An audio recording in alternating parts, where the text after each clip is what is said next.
Friends welcome to teacher plus. ఇప్పుడు అభ్యసన బదలాయింపు ట్రాన్స్ఫర్ ఆఫ్ లెర్నింగ్ గురించి చూద్దాం. అభ్యసన బదలాయింపు అంటే ఏంటి?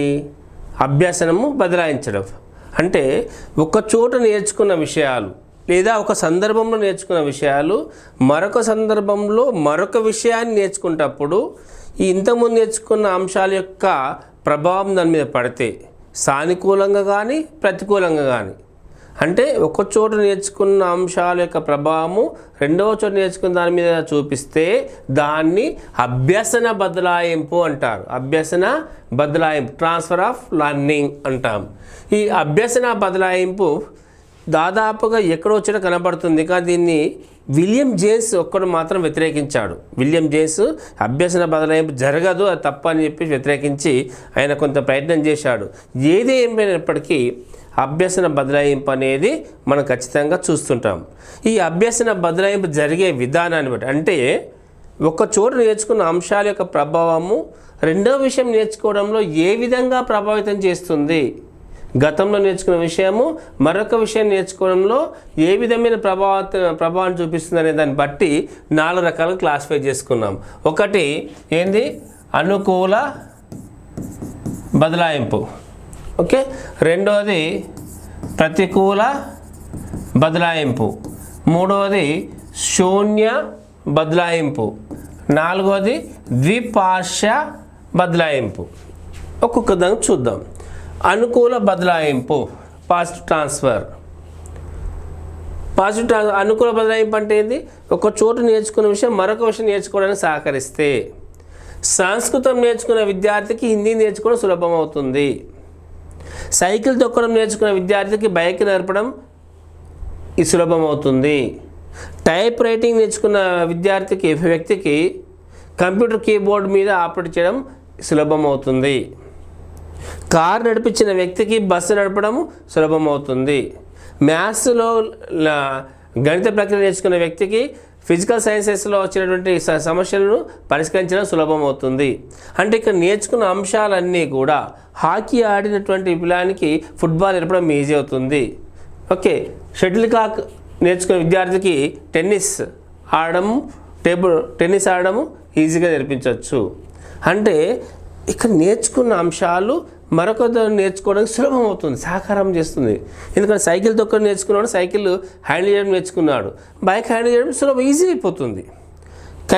టైప్ రైటింగ్ మిషన్ మీద టైప్ కూడా నేర్చుకున్న వ్యక్తికి కంప్యూటర్ కీబోర్డ్ కొట్టడం చాలా సులభం అవుతుంది. సాంస్క్రిట్ ఫాంట్ రాసిన వాడికి హిందీ రాయడం చాలా ఈజీ అవుతుంది.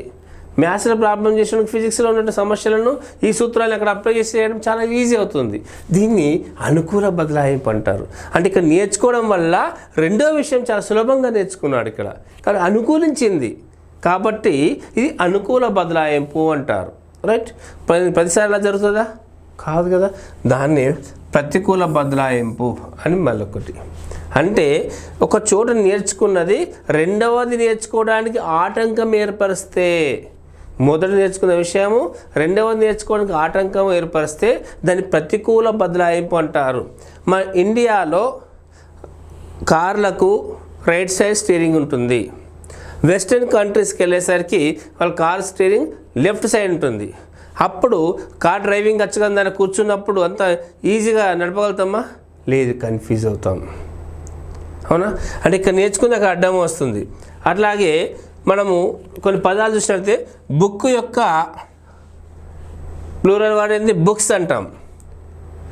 అట్లే పిల్లాడు బుక్ అంటే బుక్స్ అని నేర్చుకున్నాడు కాబట్టి ఫుట్ అనేసరికి ఏమనాలి? దాన్ని బహువచనం ఫీట్ అనాలి. కాకపోతే ఏమంటాడు? ఫుట్ అని ఇక్కడ ఎస్ పెట్టాడు కాబట్టి ఫుట్స్ అంటాడు. కానీ తప్పు కదా అది. అంటే ఇక్కడ అలవాటైంది అక్కడికి అవరోధంగా మారిపోయింది. బియూటీ బట్ అంటాడు. ఓకే. అది నేర్చుకున్నాడు పియూటీ రాగానే పుట్ అనక బియూటీ బట్ అన్నాడు, పియూటీ పట్ అంటాడు. ఆ పట్టు కాదు, పుట్టు అది. అంటే దాన్ని ఆ ఉచ్చరించడంలో అవరోధం ఏర్పరుస్తుంది. స్టూడెంట్ యొక్క బహువచనం స్టూడెంట్స్ అన్నాడు. అట్లనే చైల్డ్ యొక్క బహువచనం ఏంది? చిల్డ్రన్ అనాలి. కానీ ఏమంటాడు? ఇక్కడ ఎస్ పాడింది కాబట్టి చైల్డ్స్ అన్నాడు అనుకో, ఇబ్బంది అయిపోతుంది. అంటే ఇక్కడ నేర్చుకున్న అంశాలు మరొక పదం నేర్చుకునేటప్పుడు అవరోధాన్ని కలిగిస్తుంటాయి. దాన్నే ప్రతికూల బదలాయింపు అంటారు. ఓకేనా. మూడోది ఏమనుకున్నాం, శూన్య బదలాయింపు. అంటే ఒక చోటు నేర్చుకున్న అంశాల యొక్క ప్రభావము రెండవ చోటు నేర్చుకున్న అంశానికి ఏమాత్రం సంబంధం లేకపోతే అదేంది శూన్య బదలాయింపు అంటారు. ఫర్ ఎగ్జాంపుల్, కంప్యూటర్ ప్రోగ్రామింగ్ నేర్చుకున్న వ్యక్తికి ఫుట్బాల్ ఆడుతున్నప్పుడు ఏమైనా ఈ కంప్యూటర్ పరిజ్ఞానం అడ్డం వస్తుందా లేదా సపోర్ట్ చేస్తుందా? ఏం చేయదు కదా, సంబంధమే ఉండదు. మ్యూజిక్ నేర్చుకున్న వ్యక్తికి క్రికెట్ ఆడడానికి వెళ్ళాడు, దీని యొక్క ప్రభావం దానిపై ఉంటుందా? ఏమీ ఉండదు. క్రికెట్ నేర్చుకున్న వ్యక్తి హిందీ భాష నేర్చుకోవాలనుకుంటాడు, అక్కడేమో ఆటంకం కానీ సానుకూలత కానీ ఏమంటుందా? ఏ సంబంధము లేదు. మ్యాథ్స్ నేర్చుకున్నాడు ఫుట్బాల్ ఆడటానికి పోతాడు, ఏమన్నా ప్రభావం చూపిస్తుందా? పాజిటివ్గా నెగిటివ్గా ఎలాంటి ప్రభావం చూపెట్టదు. అంటే రెండు వేర్వేరు సందర్భాలు నేర్చుకున్న అంశాల మధ్య ఎలాంటి సారూప్యత కానీ ప్రతికూలత కానీ లేకపోతే దాన్ని ఏమంటారు? శూన్య బదలాయింపు అంటారు, నల్ ట్రాన్స్ఫర్. ఓకే. నెక్స్ట్ ద్విపార్శ్వ బదలాయింపు. అంటే శరీరంలో ఒకవైపు ఉన్నటువంటి అవయవాలతో చేసే పని రెండో వైపు నుంచి కూడా చేస్తే, కుడి చేత్తో రాయగలిగే వ్యక్తి ఎడమ చేత్తో కూడా రాస్తే బైలాటరల్ ట్రాన్స్ఫర్ అన్నట్టు, ద్విపార్శ్వ అంటారు అన్నట్టు. కుడి కాలుతో ఫుట్బాల్ తన్న వ్యక్తి ఎడమ కాలుతో కూడా తన్నగలిగితే ద్విపార్శ్వ బదలాయింపు. కుడి చేత్తో బంతిని విసిరిన వ్యక్తి ఎడమ చేత్తో కూడా బంతిని విసిరితే ద్విపార్శ్వ బదలాయింపు అంటారు. ఇవి 4 రకాల బదలాయింపు రకాలు. ఒకటేంది అనుకూల బదలాయింపు, 2 ప్రతికూల, 3 శూన్య బదలాయింపు, 4 ద్విపార్శ్వ బదలాయింపు. అనుకూల బదలాయింపు అంటే మొదట నేర్చుకున్నది రెండవ దాన్ని సహకరిస్తే అనుకూల బదలాయింపు. ప్రతికూలం అంటే మొదట నేర్చుకున్న అంశము రెండవది నేర్చుకోవడంలో ఆటంకాన్ని కలిగిస్తే ప్రతికూల బదలాయింపు.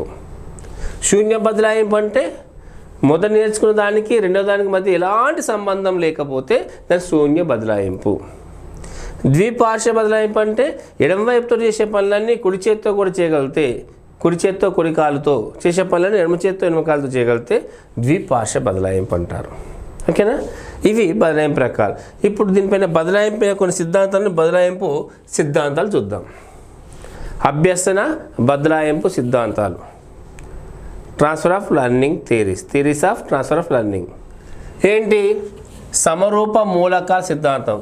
మొదటిది సమరూప మూలకాల సిద్ధాంతం, ఐడెంటికల్ ఎలిమెంట్స్ థియరీ. రెండవది సాధారణీకరణ సిద్ధాంతం, ఓకే, జనరలైజ్ థియరీ.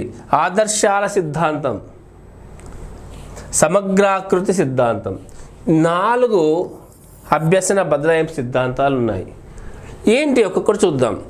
సమరూప మూలకాల సిద్ధాంతాన్ని ఈఎల్ థార్న్డైక్, మనకు గుర్తున్నాడా? యత్నదోష సిద్ధాంతము, అభ్యసన సిద్ధాంత మూలక నియమాలను ప్రతిపాదించాడు ఆయనే ఈయన ఈఎల్ థార్న్డైక్.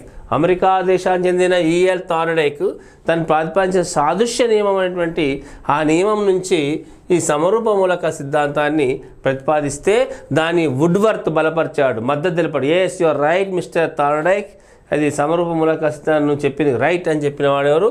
వుడ్వర్త్. ఏంటి అని చెప్తున్నంటే సిమిలర్గా ఉన్నటువంటి 2 అంశాల మధ్య సారూప్యత ఉంటే, అంటే ఒక నేర్చుకునే 2 అంశాల మధ్య సారూప్యత కనుక ఉంటే మొదటి నేర్చుకునే అంశాల యొక్క ప్రభావము రెండవది నేర్చుకోవడంలో చాలా సులభతరం అవుతుంది అంటాడు. ఎలాగంటే టైప్ మిషన్ పైన టైప్ నేర్చుకున్న వ్యక్తికి కంప్యూటర్ కీబోర్డ్ నేర్చుకోవడం చాలా సులభం అవుతుంది. ఎందుకంటే 2 కూడా సిమిలారిటీస్ ఉంటాయి, ఐడెంటికల్గా ఉంటాయి. అవునా? సైకిల్ తొక్కడం నేర్చుకున్న వ్యక్తికి బైక్ నేర్పడం చాలా సులభమవుతుంది అంటాడు. ఇంతగా మనం చెప్పుకున్నట్టే బదలాయింపును.